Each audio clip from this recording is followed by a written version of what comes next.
Hi and hello there, Sagittarius! Welcome new subscribers to Twinning Eastern Buyers ko. Thank you po sa inyong walang sawang love and support for me. Kung hindi nyo pa notes, meron pa tayong isa pang channel. Link down below lang sa ating description box.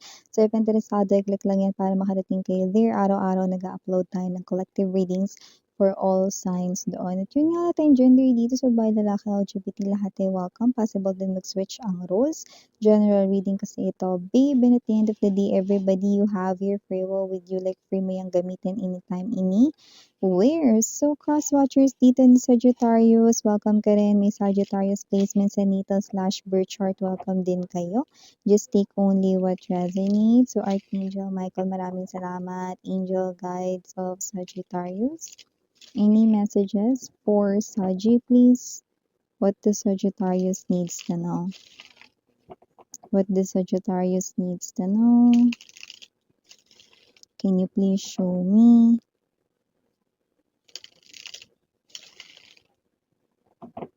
Okay. So, meron ditong energies kayo, Saggy. Queen of Coins. Oh, the King of Coins. The Five of Swords. The Sun. Six of Swords. Tower. Bottom of the deck, we have the Hangman or the Hangwan. Strength energy, major arcanas right here. Apat na. 5. Judgment. Okay.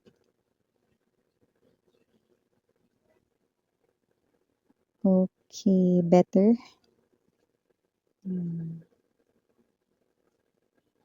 Yan. So, okay na may commercial. Nais ko lang yung lighting natin. Yes, lighting. Okay, ito na nga, simulan na natin ang pagbagsak ng mga mensahe dito para sa'yo, sa G Mahal. So, meron ditong energy, no, na merong tao dito sa paligid mo na matagal ka na pala niyang pinapasaya rito, no? Or baka talagang masayahin lang din siya talaga. In nature, dalawa yun. Masayahin siya plus pinapasaya ka rin niya. Iba naman, hindi talaga yung as in masayahin siya, pero pinapagaan niya rito yung iyo ritong loob, no? Lalo na kapag ka ikaw ay may pinagdadaanan. Pero kahit wala, parang masayahin siya, no? Tapos funny, lively, ano. Itong tao na 'to, no, ay ang taong para pala sa'yo ay nasa tabi-tabi lang or nasa paligid mo lang. Hindi mo lang napapansin, 'yan, no? Or hindi niyo pa napapansin both, kasi may energy dito na parang mau-open pa lang yung inyo rito, no, na connection, yung mas malalim, 'yan, no? Dahil with this Six of Swords energy, parang nag-a-unfold ng dahan-dahan.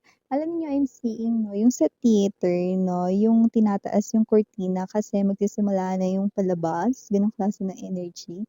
So it looks like this love story is about to unfold and you will be in love with someone here already around you. Nasa tabi mo lang pala yung tao rito, no, na mamahalin mo or magmamahal sa'yo. Turoy! Oh.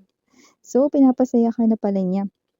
Okay, nagiging dahilan na rin pala siya rito ng iyong pagtawa, no? So, may ganong klase ng energy. So, isipin mo, no? Sino yan sa paligid mo?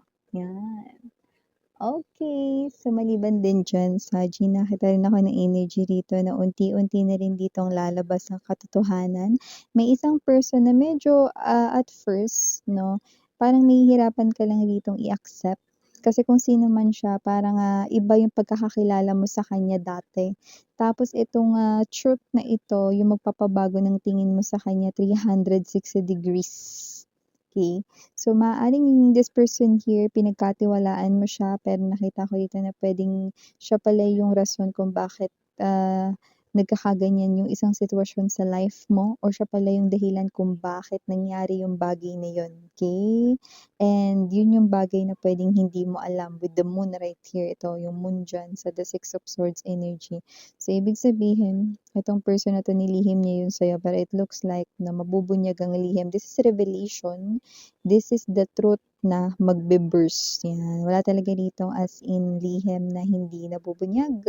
So, gano'ng klase ng energy, ano. Pero Carry lang 'yan ng mga babes 'no, just, little by little makaka-move on din kayo 'no, and just know, okay, that in this world you do not need anybody else 'no, okay, kaysa sa sarili mo. You just need to believe here yourself, okay? That's the only thing for you to survive. Okay?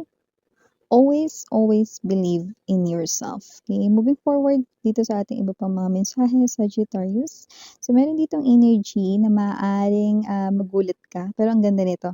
Kasi ito ay isang klase ng surprise, no? Na maaaring ito ay parang paandar. Pero yun nga, alam mo, ito nangangamoy proposal to.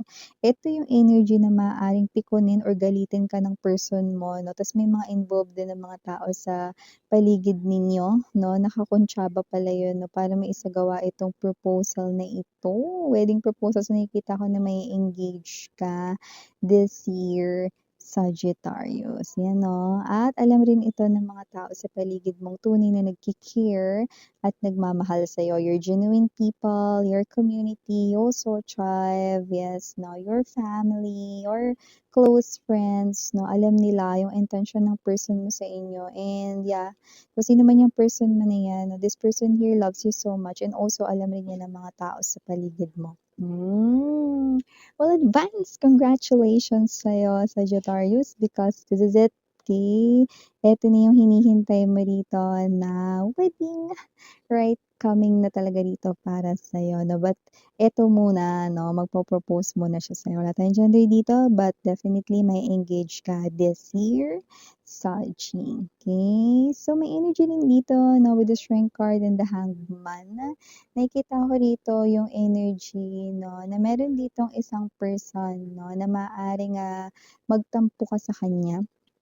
Okey, dahil hindi niya naiintindihan ang pinagdadaanan mo. Alam niyo lahat naman tayo may pinagdadaanan mga kumare, kumpare 'no. Pero may mga tao rin na hindi nag-o-open up 'no. Anong klase ba 'yun? Alam naman natin na hindi ito kumparahan ng mga pinagdadaanan 'no. Pero isipin din natin both sides 'no. Um, Ano ba talaga 'yun 'no? Parang talaga bang itong tao na 'to ay talagang, tinulak ako dun sa edge ng sitwasyon ko, or talaga bang hindi niya ako tinulungan or what 'no. Kaya ngayon 'pag dumating tayo dun sa assessment na, ay oo nga, may mga times pala na tinulungan niya rin ako, may mga times din pala na inintindi niya ako.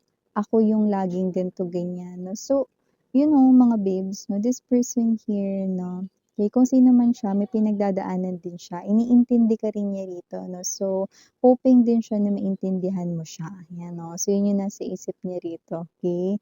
Hindi niya na sinasabi yung buong details dahil alam niya na may pinagdadaanan ka din sa iyong life 'no. Pero try to understand din, especially this person here, hindi ka naman niya rito as in na inaaway or whatsoever 'no. It's just that, okey, ilagay din na yung sitwasyon 'no, natin sa sitwasyon ng iba bago rin tayo magsalita. Tingnan rin natin na kung ano yung pinagdadaanan nila, okey?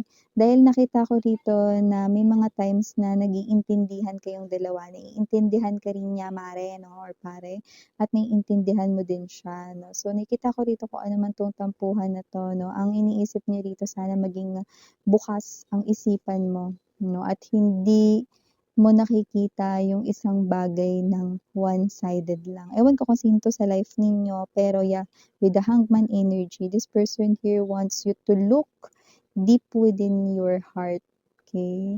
Kasi parang nagkakaroon ng misunderstanding na naggo-grow sa'yo na dapat ay hindi, okay. Hindi mo kalaban ang taong ito. Okay, this person here cares for you. So, moving forward as well, sa iba pang mga mensahe for Saji, maaring meron dito 'no, na new love. Yan, new love, iba pa ba yan minsan sa pinakauna mong mensahe? Yes, because this is someone here na hindi pa dumadating sa life ninyo. For my other, single Sagittarians out there, this person here 'no, ay maaaring makilala mo rito 'no, sa isang hindi inaasahang pagkakataon. Like wala rito magpapakilala sa inyo na common friend or common kakilala 'no, like parang totally random 'no, parang organic, yes. organic, no? Like, let's say, no, sa MRT station, because I'm seeing a crowd of people here, no? So, pwedeng yan ay sa publikong lugar, like mall, terminal, market, okay? So, mga ganyan, no? So, yun yung magiging start ng lahat, no? And I do pick up that whoever that person is, this person here, no, is the person na next mo ritong mamahalin, no? Miss Yan, what about nakita ba diyan yung ugali niya? Yes, this person here, no, ay someone na matagal na ritong single, okay? And this person here, no, ay someone na mahirap mapaibig, but you will make this person here fall for you, okay? You will fall for this person here first, but this person here will fall harder sa'yo. Ote, 'di ba? How was it? 'Di ba? Wow! So, yun nakikita ko doon sa parteng iyon. Last but not the least, message para sa kaperahan mo. Nakikita kong bibigyan ka ng opportunity or chance rito ng boss mo, pero yan ay pini or secret muna, no? Dahil nakikita ko rito that you will eat your own cake. Ibig sabihin, no, parang eto yung parang akala mo inutusan ka lang ng boss mo, gawin mo ito ganyan, no? Since yun naman yung normal na na ginagawa ninyo, no, sa inyong work, no, pero hindi mo alam na once na magawa mo pala yung pinapagawa niyang ito, specifically, okay, magkakaroon ka rito ng reward, no, yun ang nakikita ko rito. So, yeah, yun yung nakikita ko here for ya. Sagittarius, ito yung mga mensahe para sa'yo, mga babes. Again, I'm your Yan. Uy, mga babes, meron akong pahabol rito nakita. Huwag kayo maglalapag ng mga importanteng wallet or cellphone sa kainan, lalo na may mga makakalimutin dyan. Kainan or banyo ng kainan, ewan ko, basta mga ganyan, no? Yung mga nilalapag yung mga phone or wallet, no, mahilig maglapag, lapag ko muna nga 'to dito kasi maghugas ako ng kamay or lapag ko nga muna 'to kasi kakain ako, no? Pero pagtapos, wala na, nakalimutan na, malis na, kasi tapos na kumain, no? So, yan, okay? So, maging ano kayo, no, aware kayo sa inyong mga belongings, okay? Lalo na yung mga nakita ko is wallet, phone, alam naman natin, no, na mahalaga yan, mga yan, okay? So yeah, these are all the messages I've got right here for you, Sagittarians. Thank you so much again. I'm Yuriana, only for the girls, Inyana, do na for the boys. Sarang hail, love and light, mga mahal. Annyeong!